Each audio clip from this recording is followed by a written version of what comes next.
Hello, ladies and gentlemen, and welcome to another episode of CA Ultra. I'm your host, Spencer. As always, with me is Chris. Chris, Hey, how's it going? pretty good. You know what? I think we're gonna make a video in regards to Ultra because we are typical Ultra fans, Yeah. and they've kind of been surrounded by some recent controversy. As you guys may know, Crimsix called them out along with Brack for mischievous behavior, and Toronto Ultra kind of I guess clapped back with their own twit longer titled "The Truth." Spencer, do you want to read that? Yeah, we can kind of get into this. I was gonna say, like, we're gonna be a little bit shorter than our normal stuff. Obviously, we can't be an Ultra podcast and not cover the controversy, but hasn't exactly been a great couple of days to be an Ultra fan, unfortunately. Yeah. So yeah, obviously, Ultra comes out with a twit longer, as opposed to like a graphic, which I think is the first issue with that, and then they titled the truth about Brack, which again, not the I think the best way by any means to handle the situation, because by calling it like the truth, you sort of imply that like Brack's story is a lie, and like, just calling a player a liar is like really not a good first step. I think in any case. So that's obviously right off the bat. I think we're off to a bad start. But the Yeah, statement, well, the delivery, yeah, I think to really analyze this is about breaking it down into like the delivery and then the information inside. I think it's concise to say that the delivery was not optimal. I think it was poor. It was quite poor. And the thing about saying stuff like it's the truth is making things kind of like definitive, and when Yeah, realistically most of the times it's within a gray area between two sides of a story. It absolutely. also makes things seem final, and it makes it seem like people the one side doesn't care about the other. So I rather like I'd much rather like to see these things get solved more collaboratively, but with that kind of saying off the rip, it wasn't really a collaborative type of engagement. No, for sure. And I think you got it like completely right here, where it's sort of like I do agree that in most situations the truth is somewhere in the middle. But when you come out and say the truth about Brack, it sort of attempts to like discredit everything that other person has to say. Which again, like this is supposed to be a professional organization. Like I feel like they got to be better than that. Yeah, they Anyways, the definitely. statement reads: over the past few days, Toronto Ultra's treatments of its players have been called into question, and some allegations have been made that they simply do not align with the facts known to us. We are posting this statement to provide our perspective on these false and harmful allegations we owe to our players, our fans, our Tyler staff, and all those who care about the Toronto Ultra. Brack came to us asking to return home to be with his family in a difficult time. We, of course, alleviated him team obligations to go home with compassionate leave. We want to be very clear that we continue to pay Brack his full salary as a compassionate leave, despite the fact that we had no contractual or legal obligation to do so that he could be with his loved ones without financial pressure to return to his job. Now, I mean, the first thing I guess is like, I mean, obviously, if you want to look at this a little bit from like a glass half full perspective, at the very least, because when the allegations first came out, it seemed like Brack was sort of like, hey, I want to go home to see my grandfather for his open heart surgery. And then Toronto Ultra was like, yeah, go fuck yourself. You know what I mean? And you're getting no money, which is obviously terrible. At the very least, this sort of seems like they did at least give Brack some compassionate pay initially to go down and see his grandfather. It doesn't mean with the rest of the stuff that we agree with at all. But at the very least, I guess it wasn't as horrible as I guess it initially was laid out to be. But here's where it really goes downhill for me. They say some days later he came to us to say he has now indicated he could not return to Toronto. We continued to pay him. Finally, we provided him with a very generous time period in which to produce sufficient medical documentation substantiating to his illness and help us understand when he might return. We subsequently learned that he had cleared out his belongings from his residence in advance of leaving Toronto for the family emergency, indicating that he had never intended to return for his work duties in the first place. Like this whole stuff is like, yeah. It comes across so high school and so petty. But I mean, we'll get into our thoughts later. Sorry, I'll finish reading it before I give my final thoughts. With an unwillingness to cooperate and a significant amount of compassionate leave paid, we could not reasonably keep paying Brack's salary. We are a proud organization with great people who truly care about the work and each other, and this has been a tough year for everyone. But at some point, an organization has to stand up for itself and protect its people and its reputation. We could not let these false statements about the Toronto Ultras' conduct continue unanswered. We believe our conduct has been entirely reasonable, even characterized as generous towards Brack. Again, like so passive aggressive, and we will not stand by our conduct and our people. So, well, I do think it was good that Toronto Ultra came out with a statement, at least giving some of their sides. I really don't think this was the way to go about it. And then obviously that was the Ultras statement, and then Brack sort of comes out with his own story below. Again, we'll link both these Yeah, I tweets. can read that too if you want. Yeah, go for it. Yeah, let's read that really quick. Oh, just gonna reload my thing. Yeah, there's a couple things that obviously are a little bit iffy about that. Okay, statement's back up. Huh. So after going home to see my grandpa, I contracted staph infection in my nose, and my doctor told me explicitly not to travel back to Toronto. I gave Ultra the doctor's note within 24 hours of the diagnosis, but the org didn't believe me and tried to force me to come back to Toronto in the middle of a global pandemic in order to receive my salary. Toronto did not pay me despite providing a doctor's note from a licensed medical professional urging me to not return to Toronto. When I left Toronto to be with my grandpa during his open heart surgery, I moved out my furniture. I lived up there with my girlfriend and my dog, and we shared a lot of furniture and pet supplies in our apartment.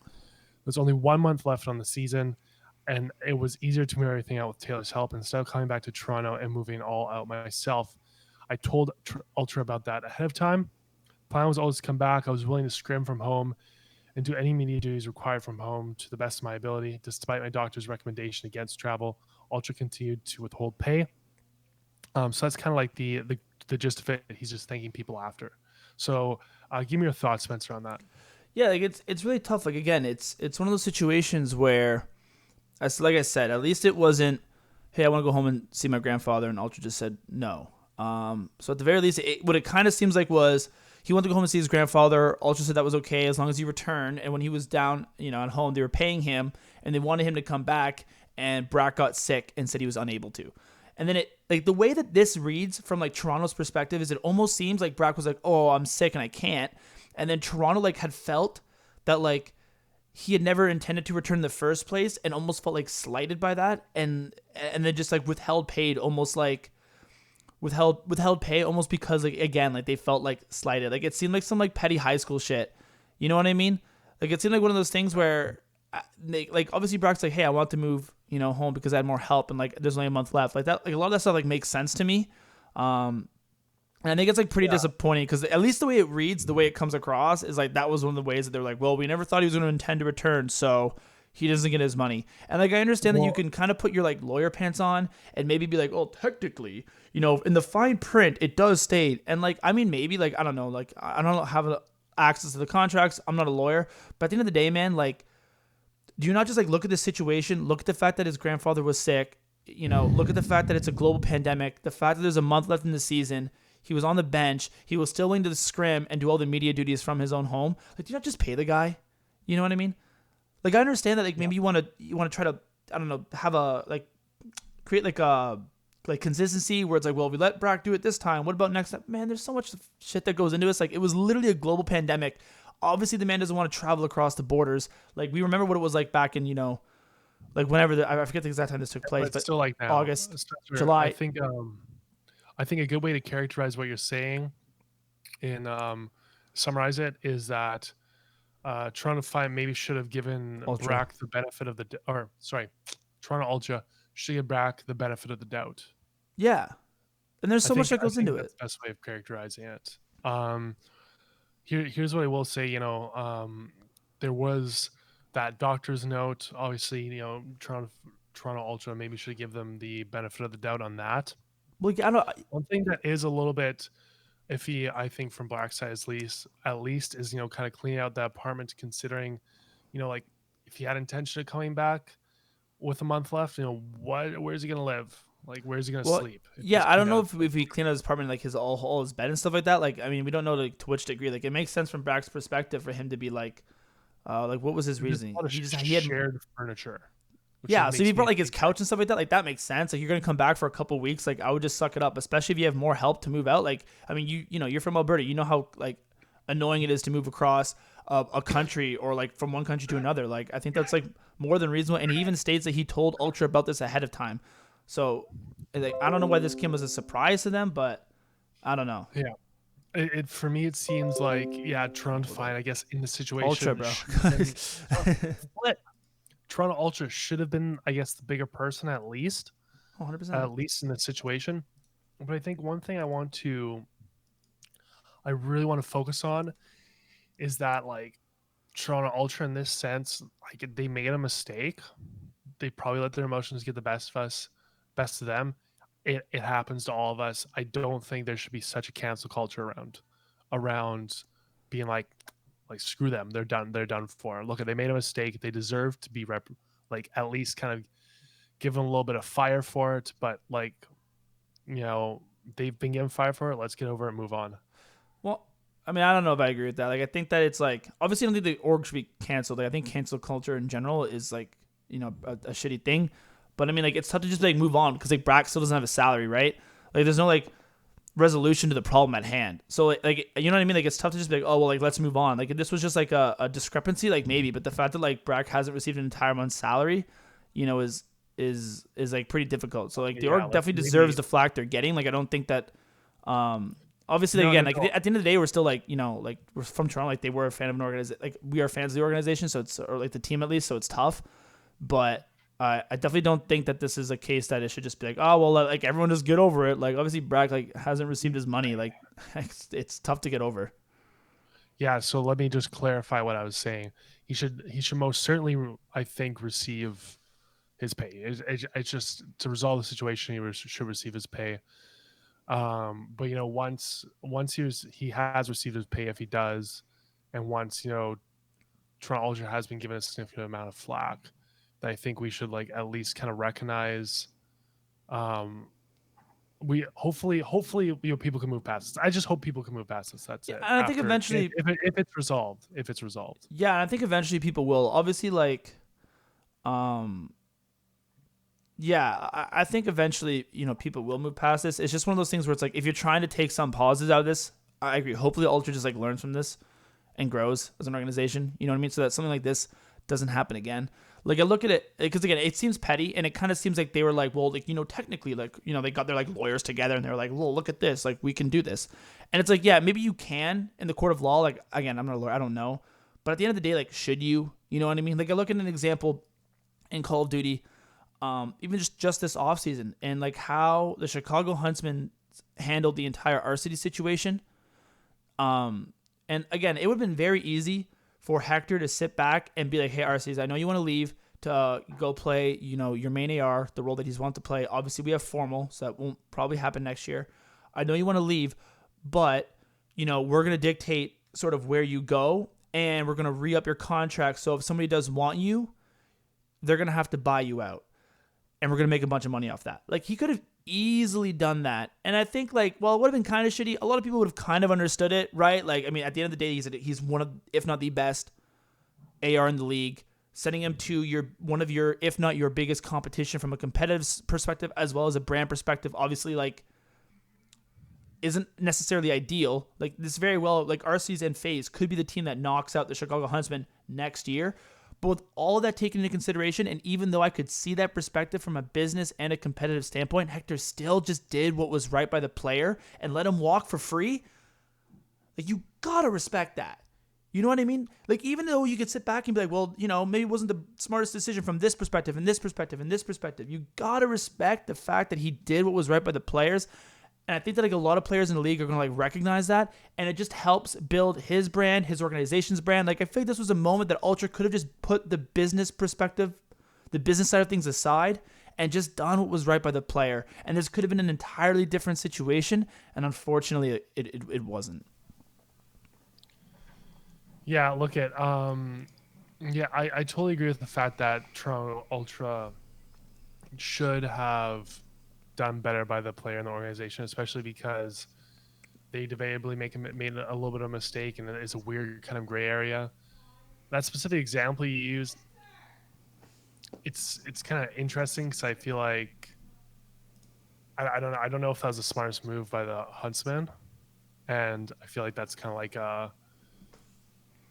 like growing pains and transitions between like a very loose kind of org structure from before franchising was a thing where everybody kind of moved around a lot more, and now we're kind of going through growing pains where things are becoming a little more stable within like a franchise type of model. And I don't know if that was the smartest move for the Huntsman. Like if I was a GM, I probably would have been like, why did he do that?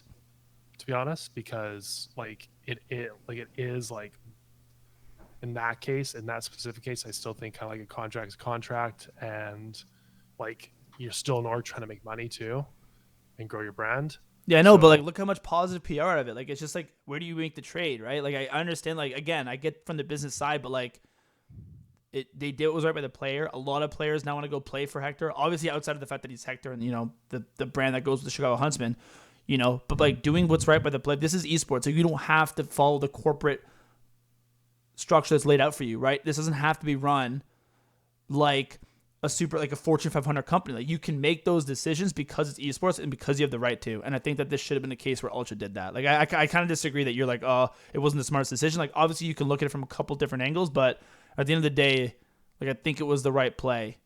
And yeah, hey, look, if I they think they got enough, they if built their Hector brand took a step positively from back, it.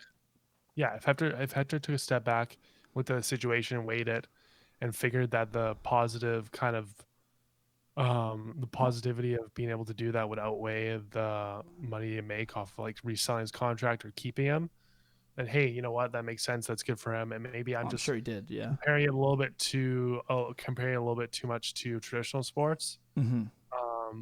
where like it kind of just like the players that have their contracts, they get signed and whatever. But so maybe I could be wrong. I'm not gonna fight that idea to its death. But I think definitely in Ultra's situation, they should have taken the high ground. Yeah, I agree. I think it's again, if we can look at this positively, hopefully they just learn from it, they grow from it, and they don't make this mistake again. Yeah. Obviously, at the end of the day, we're a podcast that covers the Toronto Ultra. Like, them being popular and being successful is better for, it's better for the fans. It's better for us. Like, I want to see this organization be better. I want to see them succeed. I want to see them, push for a championship and all that sort of stuff moving into next year. Obviously, it's a shitty timing too because it is free agency. Like, if you're a player trying to, go to an organization, like, it's really not a good look. So it isn't. I feel like that may have screwed some of their like possible prospects, which is yeah. And I don't know what those were. Like, we don't have suck. that information, but it does suck. Yeah. So again, those are our thoughts. Obviously, if you guys agree, disagree, let us know in the comment section below. Yeah. Thank you so much for watching. And again, let's just hope that, some sort of positives can be taken from this. Let's hope it's resolved. And let's hope that we can sort of move past this and they can grow and be better. Thank you for watching. And as always, guys, enjoy.